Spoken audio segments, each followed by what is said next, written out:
ഇന്ന് നമ്മൾ രാവിലെ തന്നെ 6 മണിക്ക് ഒരു പാലും കുടിച്ചുകൊണ്ട് നമ്മൾ റൈഡ് സ്റ്റാർട്ട് ചെയ്തു.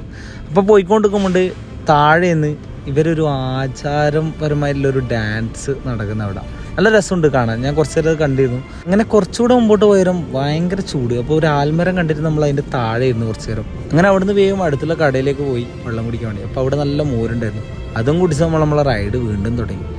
ഏകദേശം ഒരു 20 കിലോമീറ്റർ ആകുമ്പോഴത്തേക്കും നല്ല വെയിൽ വന്നു. നമുക്ക് റൈഡ് കണ്ടിന്യൂ ചെയ്യാൻ പറ്റുന്നില്ല. പിന്നെ കുറച്ച് നേരം അവിടെ ഇരുന്നു നമ്മൾ വീണ്ടും റൈഡ് സ്റ്റാർട്ട് ചെയ്തു. അങ്ങനെ കുറച്ചും കൂടി മുമ്പോട്ട് പോയാലും നമ്മളെ ഷെയ്ബിന് തീരെ കഴിയുന്നില്ല.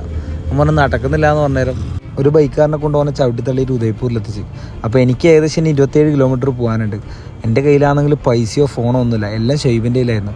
അപ്പോൾ കറക്റ്റ് ടൈമിൽ പടച്ചോനെ ഒരാൾ എത്തിക്കുന്ന പറഞ്ഞ പോലെ എനിക്ക് വെള്ളവും കൊണ്ടൊരാൾ വന്നു. അങ്ങനെ അവിടുന്ന് വെള്ളവും കുടിച്ച് ഞാൻ റൈഡ് വീണ്ടും തുടങ്ങി. അങ്ങനെ 27 കിലോമീറ്റർ ഞാൻ കംപ്ലീറ്റ് ചെയ്ത് ഉദയപൂരിലെത്തി. അപ്പോഴത്തേക്ക് സമയം ഏകദേശം